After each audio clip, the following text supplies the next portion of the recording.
ಒಂದಷ್ಟು ಸೀರಿಯಲ್ಸ್ ಅಲ್ಲಿ ಆಗ್ತಾ ಇದ್ದಂಗೆ ಒಂದಷ್ಟು ಎಕ್ಸ್ಪೀರಿಯನ್ಸ್ ಆಗ್ತಾ ಹೋಗುತ್ತೆ. ಒಂದೊಂದು ಸೀರಿಯಲ್ಗೂ ಕೂಡ ನಾವು ಕಲಿಯುವಂತದ್ದು ತುಂಬಾನೇ ಇರುತ್ತೆ. ಸೊ ಯಾವತ್ತಾದ್ರೂ ಶ್ರೀನಾಥ್ ಸರ್ ಹೇಳಿರುವಂತಹ ಆ ಮಾತು ನೆನಪು ಮಾಡ್ಕೊಂಡಿದ್ದುಂಟ ಬೇರೆ ಸೀರಿಯಲ್ಸ್ ಮಾಡ್ಬೇಕಾದ್ರೆ? ಅಂದ್ರೆ ನಾನು ಅಲ್ಲಿ ಮಾಡಿದ್ದು ತುಂಬಾನೇ ಶಾರ್ಟ್ ಟೈಮ್ ಅಷ್ಟೇ, ಅಂದ್ರೆ ತುಂಬಾ ದಿನ ನಾನು ಮಾಡ್ಲಿಲ್ಲ. ಅಗೇನ್ ನನ್ನ ಎಜುಕೇಶನ್ ಅಂತ ಬಿಟ್ಟು ಬಂದೆ.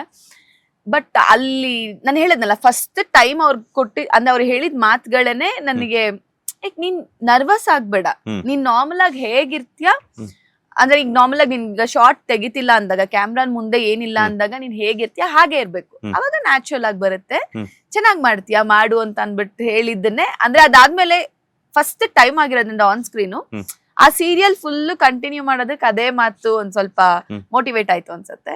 ಸೊ ಅಂಡ್ ಎಕ್ಸ್ಪೆಷಲಿ ಅದೆಲ್ಲದಕ್ಕಿಂತ ನನ್ಗೆ ಶ್ರೀನಾಥ್ ಸರ್ ಬಗ್ಗೆ ಇರೋ ಒಂದು ನೆನಪುಗಳಂದ್ರೆ, ನಾನು ಅವ್ರನ್ನ ಯಾವತ್ತು ಫಸ್ಟ್ ಡೇ ಅಷ್ಟೇ ನಾನು ಅವ್ರನ್ನ ಒಂದು ಓಕೆ ನಾವು ಚಿಕ್ಕ ವಯಸ್ಸಿಂದ ನೋಡಿದ್ವಿ ಸಿನಿಮಾ ಅದೆಲ್ಲ, ಅದಾದ್ಮೇಲೆ ನನ್ಗೆ ನೋಡ್ಬೇಕಾದ್ರೆ ಖುಷಿ ಆಗ್ತಿತ್ತು. ಬಿಕಾಸ್ ಅವ್ರು ಯಾವತ್ತೂ ಆತರ ಟ್ರೀಟೇ ಮಾಡ್ತಾರೆ. ನಾವ್ ಇವಾಗ ಮಕ್ಳು ಅಂದ್ರೆ ಮಕ್ಳು ತರಾನೇ ಟ್ರೀಟ್ ಮಾಡ್ತಿದ್ರು. ಇನ್ಫ್ಯಾಕ್ಟ್ ಹೇಳ್ಬೇಕಂದ್ರೆ ಒಂದ್ ಫೋಟೋ ಏನಾದ್ರು ತೆಗಿಸ್ಕೊಳ್ಬೇಕು ಅಂತಂದ್ರು ನಾವು ಭಯದಲ್ಲಿ ಹೋಗಿ ಹಿಂದೆ ನಿಂತ್ಕೊಂಡ್ರೆ ಏನ್ ಅಲ್ಲಿ ಹಿಂದೆ ನಿಂತ್ಕೊಂತೀಯ ಬಾ ಕುತ್ಕೋ ಅಂತ ಅವ್ರ ತೊಡೆ ಮೇಲೆ ಕೂರಿಸ್ಕೊಂಡು ಇಟ್ಕೊಂಡೆಲ್ಲ ಫೋಟೋ ತೆಗಿಸ್ಕೊಂತ ಇದ್ರು.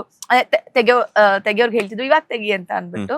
ನನ್ನತ್ರ ಈಗ್ಲೂ ಆ ಫೋಟೋ ಇದೆ, ಶ್ರೀನಾಥ್ ಸರ್ ಜೊತೆ ಕುತ್ಕೊಂಡಿರೋದು ಅವ್ರ ತೊಡೆ ಮೇಲೆ.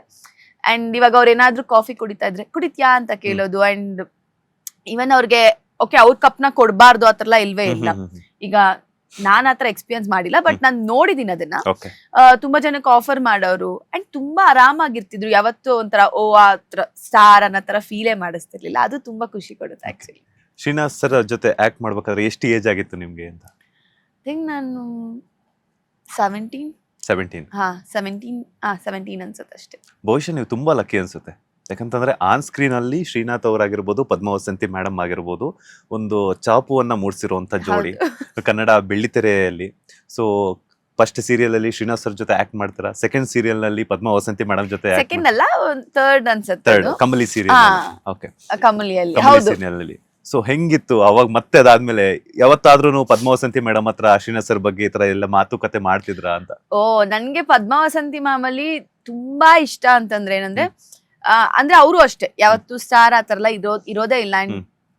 ನಾನ್ ಎಕ್ಸ್ಪೀರಿಯನ್ಸ್ ಮಾಡಿರೋ ತರ ತುಂಬಾ ಜನ ಆರ್ಟಿಸ್ಟ್ ಆಗಿರ್ಬೋದು, ಎಕ್ಸ್ಪೆಷಲಿ ಸೀನಿಯರ್ಸ್ ಅಂತ ಬಂದಾಗ ನಮ್ಗೆ ಅನ್ಸತ್ ಅಷ್ಟೇ, ಓಕೆ ಆಚೆಯಿಂದ ನೋಡಿದಾಗ ಓಕೆ ಅವ್ರ ದುರಂಕಾರ ಇರ್ಬೋದು, ಇಲ್ಲಾಂದ್ರೆ ಅವ್ರು ಏನು ಹೆಂಗಿರ್ತಾರೆ ಅಂತ. ಬಟ್ ಒಬ್ರು ಆತರ ಇಲ್ಲ. ಇವನ್ ಪದ್ದಮ್ಮ ಕೂಡ, ನಾವ್ ಆಕ್ಚುಲಿ ಅವ್ರನ್ನ ಪದ್ಮಾವಸಂತಿ ಮ್ಯಾಮ್ ಅಂತ ಕರಿಯಲ್ಲ, ಪದ್ದಮ್ಮ ಅಂತ ಕರಿಯೋದು. ಪದ್ದಮ್ಮ ಕೂಡ ನಮ್ಗೆ ಸೆಟ್ಟಲ್ ಹೆಂಗೆ ಅಂದ್ರೆ, ನನ್ಗೆ ಎಕ್ಸ್ಪೆಷಲಿ ನಾನ್ ಹೆಂಗೆ ಅಂದ್ರೆ ಫ್ರೀ ಆಗಿರ್ಬೇಕಾದ್ರೆ ಬಿಗಿನಿಂಗ್ ಅಲ್ಲೆಲ್ಲ ಸ್ವಲ್ಪ ಇರ್ತಿತ್ತು, ಓಕೆ ಮ್ಯಾಮ್ ಹತ್ರ ಹೆಂಗೆ ಕೇಳೋದು ಏನು ಅಂತ. ಅದಾದ್ಮೇಲೆ ನನ್ಗೇನ್ ಫ್ರೀ ಟೈಮ್ ಸಿಕ್ಕಿದ್ರೆ ನನ್ಗೇನ್ ಕೆಲಸ ಅಂದ್ರೆ ಕುತ್ಕೋತಾ ಇದೆ, ನಂಗೆ ಎಕ್ಸ್ಪೀರಿಯನ್ಸ್ ಹೇಳಿ, ನಿಮ್ದು ಅವಾಗೆಲ್ಲ ಹೆಂಗಿರ್ತಿತ್ತು ಶೂಟು, ನೀವ್ ಅವಾಗ ಏನ್ ಎಕ್ಸ್ಪೀರಿಯನ್ಸ್ ಮಾಡ್ತಿದ್ರಿ, ಸಿನಿಮಾಲಿ ಯಾವಾಗ ಹೆಂಗಿರ್ತಿತ್ತು, ಇವಾಗ ಹೆಂಗಿದೆ ಅನ್ನೋದೆಲ್ಲ ತುಂಬಾ ವಿಷಯಗಳನ್ನ ತಿಳ್ಕೊಂಡಿದೀನಿ ಅವರಿಂದ. ಅಂದ್ರೆ ಆಗ ಇಂಡಸ್ಟ್ರಿ ಹೇಗಿತ್ತು, ಇವಾಗ ನಾವ್ ಹೇಗಿದೀವಿ. ಅಂಡ್ ಅವ್ರು ಯಾವಾಗ್ಲೂ ಹೇಳೋದು, ನೀವೆಲ್ಲ ಲಕ್ಕಿ ಆಕ್ಚುಲಿ ಹೇಳ್ಬೇಕಂದ್ರೆ, ನಾವೆಲ್ಲ ಮಾಡಿದಷ್ಟು ಸ್ಟ್ರಗಲ್ ಮಾಡಿಲ್ಲ ನೀವು ಅಂತ ಅವ್ರು ಯಾವಾಗ್ಲೂ ರೇಗಿಸೋರು ಆಕ್ಚುಲಿ ಹೇಳ್ಬೇಕಂದ್ರೆ.